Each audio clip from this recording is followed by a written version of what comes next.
Look how cute and handsome he is.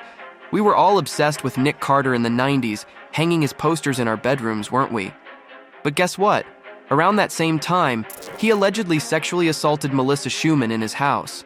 And it seems that she wasn't the only alleged victim. Can you believe it? Here's a peek at what she has to say in the new jaw-dropping documentary, Fallen Idols, Nick and Aaron Carter. To be honest, I'm scared of him. This docuseries dives deep into the sexual assault allegations against Nick Carter and the intense mental health and substance abuse struggles faced by his brother Aaron. Get ready for some shocking revelations. The truth is all gonna come out. We're talking first-hand accounts from those who've accused Nick, like Melissa Schuman, Ashley Repp, and Ruth. Nick looks like a perfect, pretty Ken doll, but I know how evil he can be. And it doesn't stop there. We got an inside look at the brotherly drama when Aaron sided with the accusers, sparking a feud that stayed tragically unresolved with Aaron's death. And my brother raped you, and I know it. Plus, insights from Kaya Jones, Nick's ex-girlfriend, and Melanie Martin, Aaron Carter's former fiancée, give us a closer look at the brothers' tumultuous lives. And there's things that I know about Nick that could burn his house down. Wow, that's gonna be heavy. I said no, I don't want to have sex. And every time I would say no, He started to get very angry with me.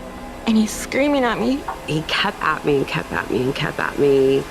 And he just didn't stop. Now let's take a closer look at the dark secrets that have finally come to light. Melissa Schuman, a member of the 2000s girl group Dream, accused Nick Carter of assault in a 2017 blog post.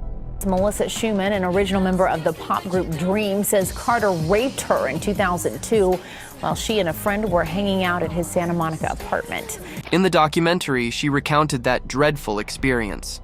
I can feel him unbuttoning my pants, and I stop him and tell him, I don't want to go any further, Schuman said. But he did not listen to me, despite the fact that I resisted and told him no. He started to perform oral sex on me, which was horrific. I resisted and I told him no.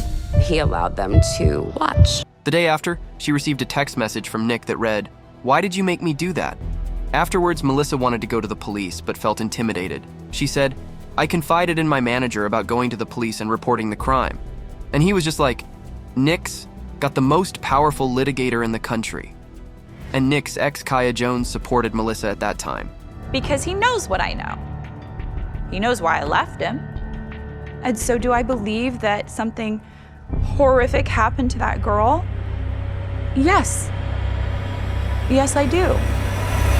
Although Los Angeles County prosecutors determined it was outside the 10-year statute of limitations, Schuman filed suit against Nick Carter in 2023 after a change in California's sexual assault statute of limitations laws.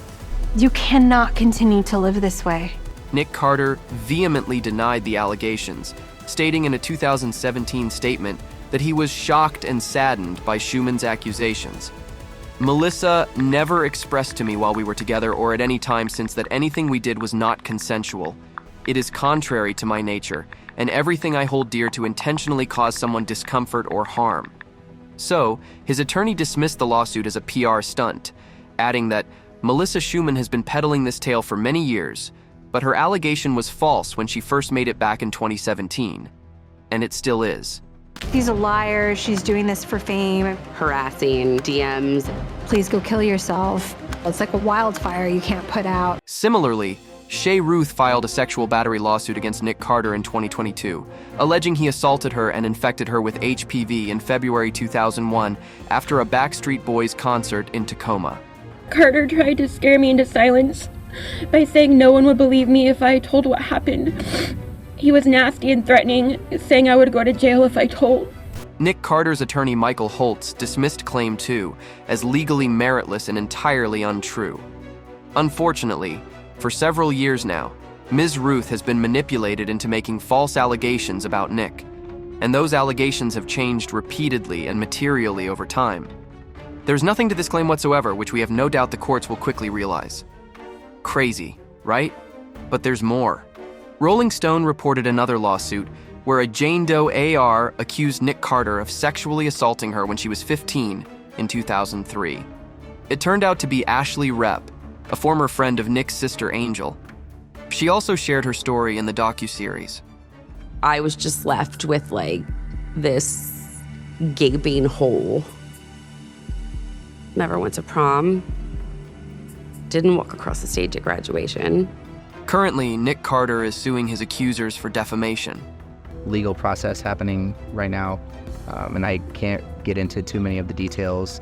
Adding to the turmoil, when the accusations surfaced, Aaron Carter supported the accusers, causing a big rift between the brothers. I warned Aaron, they're going to come after you. Now that Aaron is gone, Nick will never get a change to make amends with his brother.